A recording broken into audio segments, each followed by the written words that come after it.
50이 넘으면 가슴이 더는 뛰지 않을 줄 알았습니다. 설렘도, 그리움도 다 지나간 줄 알았습니다. 그런데 아니었습니다.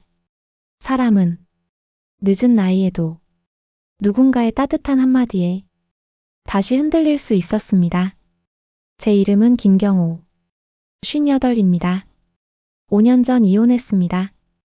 딸 미림은 캐나다에서 살고 있고 저는 한국에서 혼자 지내고 있습니다. 혼자라고 해도 완전히 혼자는 아니었습니다.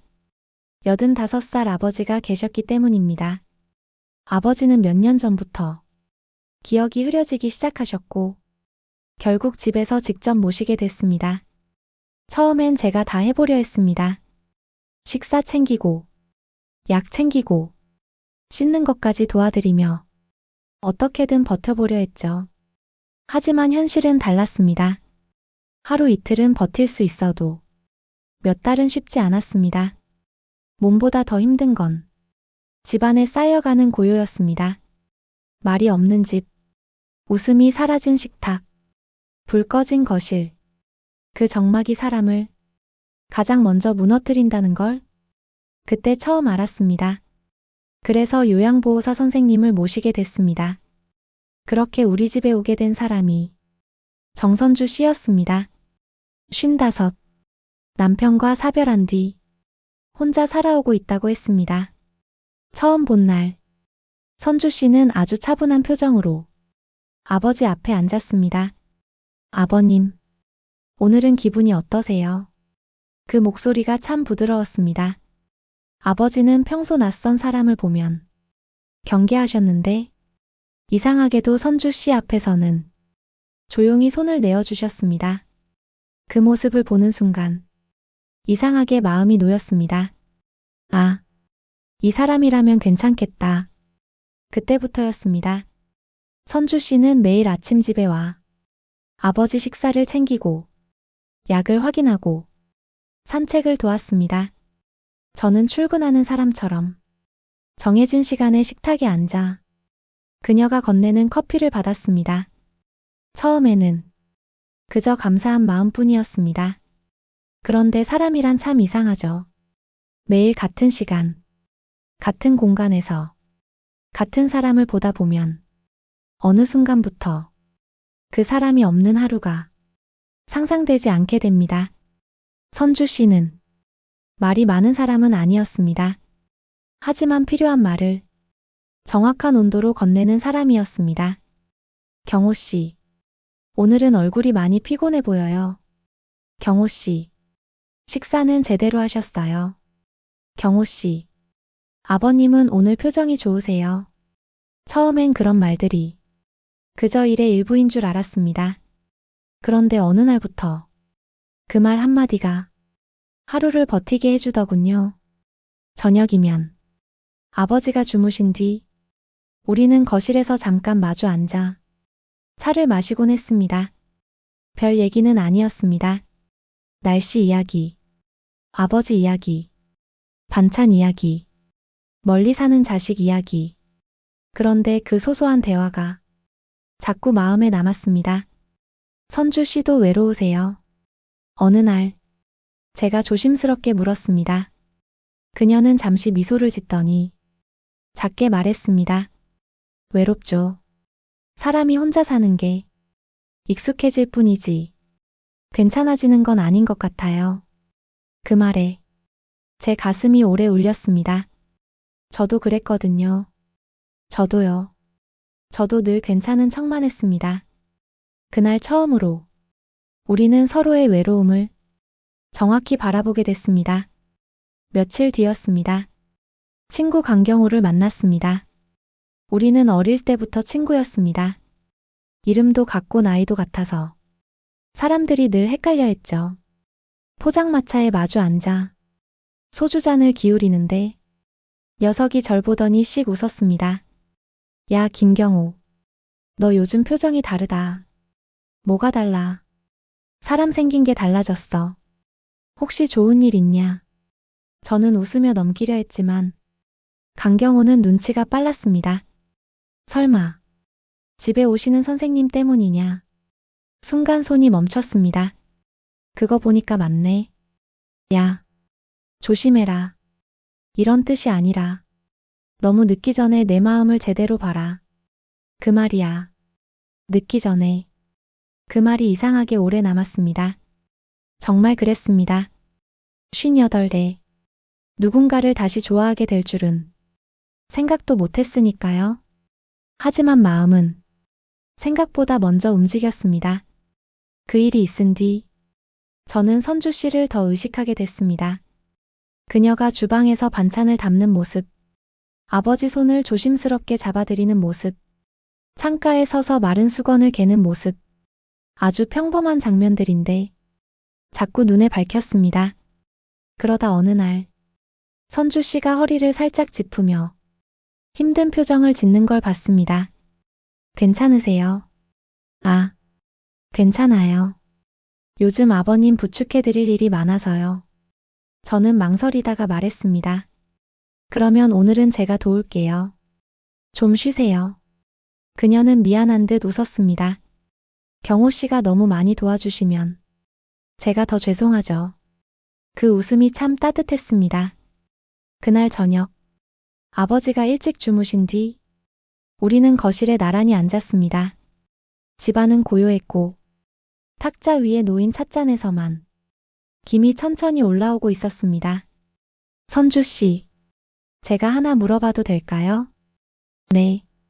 선주 씨는 앞으로도 계속 혼자 사실 생각이세요? 그녀는 잠시 저를 바라봤습니다. 글쎄요. 이 나이에 누굴 다시 만난다는 게 쉽지는 않잖아요.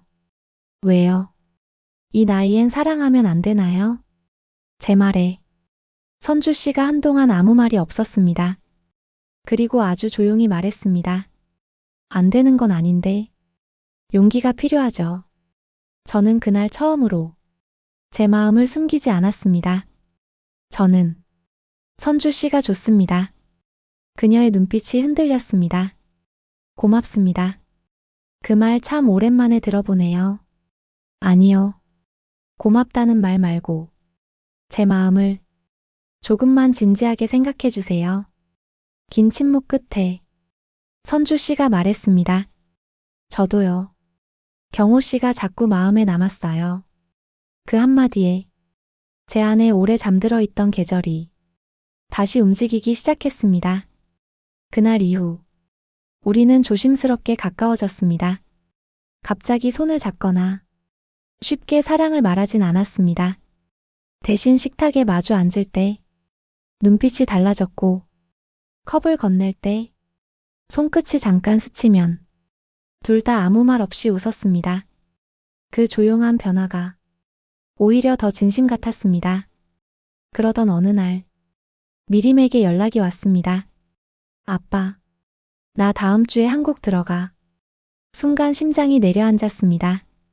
미림은 캐나다에서 살고 있어서 자주 올 수는 없었지만 한 번 오면 집안을 세심하게 살피는 편이었습니다. 그리고 딸은 아버지의 작은 변화도 잘 알아채는 아이였습니다.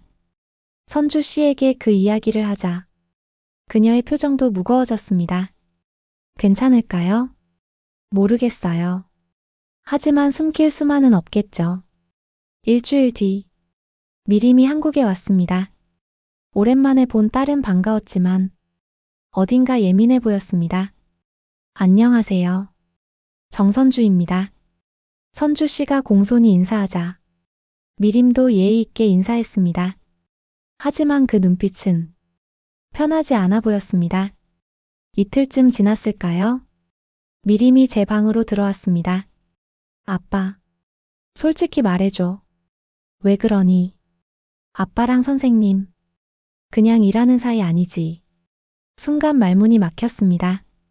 미림은 제 표정을 보고 이미 답을 알아버린 것 같았습니다. 아빠, 설마 진짜야. 미림아, 아빠, 왜 하필 그분이야? 사람들이 뭐라고 생각하겠어? 혹시 아빠 외로운 거 이용하는 건 아닌지 그 생각은 안 해봤어. 그 말에 저도 처음으로 목소리가 커졌습니다. 그만해. 선주 씨는 그런 사람 아니다. 그럼 어떤 사람이야? 아빠가 몇 달 봤다고 다 알아? 몇 달이 아니라 매일을 함께 봤어. 저는 처음으로 딸 앞에서 제 외로움을 말했습니다. 미림아, 너 캐나다 가고 집이 얼마나 조용해졌는지 아냐? 아버지 병간호하면서 내가 얼마나 버텼는지 아냐?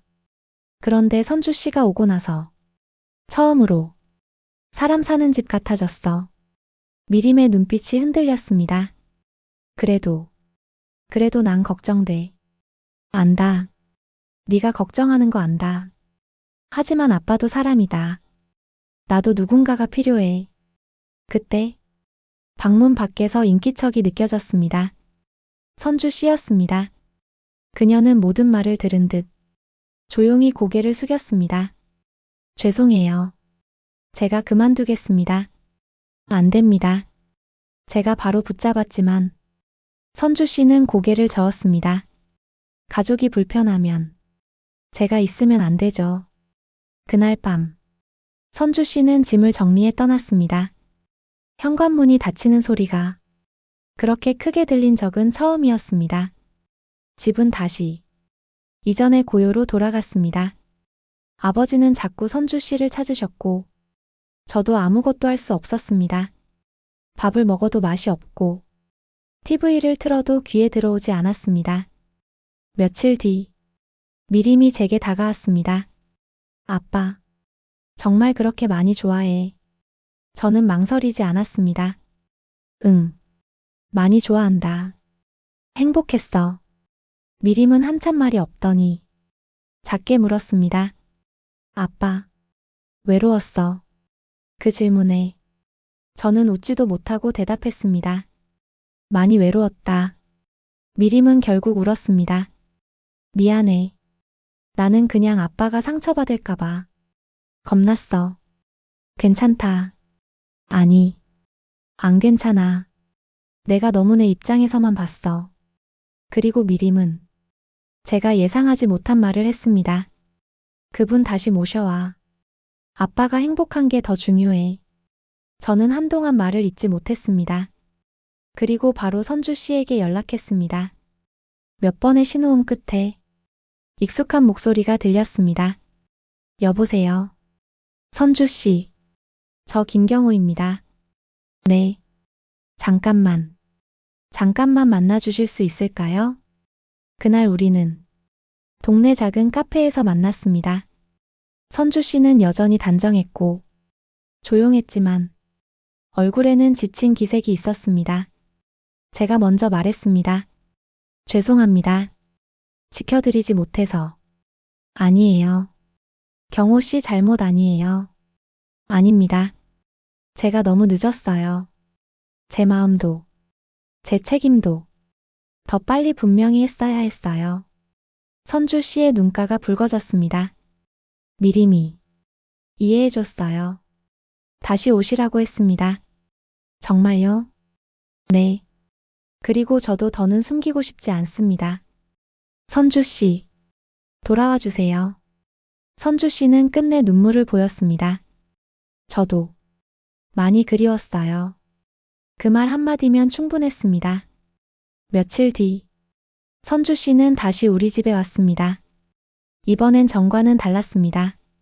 미림이 먼저 다가가 고개 숙여 인사했습니다. 그때 죄송했어요. 아빠를 생각한다면서 정작 아빠 마음을 못 봤어요. 선주 씨는 조용히 손을 잡아주었습니다. 괜찮아요. 저도 이해해요. 그날 이후 우리 셋의 분위기는 조금씩 부드러워졌습니다. 미림은 캐나다로 돌아가기 전 제게 말했습니다. 아빠, 이번엔 진짜 놓치지 마. 저는 웃으며 고개를 끄덕였습니다. 미림이 떠난 뒤 저는 선주 씨와 마주 앉았습니다. 창밖에는 저녁빛이 천천히 내려앉고 있었습니다. 선주 씨, 네, 이제 제대로 묻고 싶습니다. 저와 앞으로도 함께 해주실래요? 선주 씨는 한참 동안 아무 말이 없었습니다. 그리고 조용히 웃으며 말했습니다. 네, 저도 그러고 싶어요. 몇 달 뒤, 우리는 작은 식사 자리를 마련했습니다. 가족과 가까운 지인만 모신 소박한 자리였습니다. 강경호도 와서 제 어깨를 툭 치며 웃었습니다. 야, 내가 뭘 했냐? 인생 끝난 거 아니라고 했지. 저는 웃었습니다. 정말 그랬습니다. 58대. 인생이 다시 시작될 줄은 몰랐습니다. 늦었다고 생각했던 시간에 오히려 가장 진한 마음이 찾아왔습니다. 누군가는 말할지 모릅니다. 이 나이에 무슨 사랑이냐고. 하지만 저는 압니다. 사랑에는 정해진 나이가 없다는 걸, 외로운 시간 끝에도 사람은 다시 웃을 수 있다는 걸, 그리고 인생은 생각보다 오래 우리에게 기회를 준다는 걸요. 저는 김경호, 58입니다. 그리고 지금 조금 늦었지만 가장 따뜻한 계절을 살고 있습니다.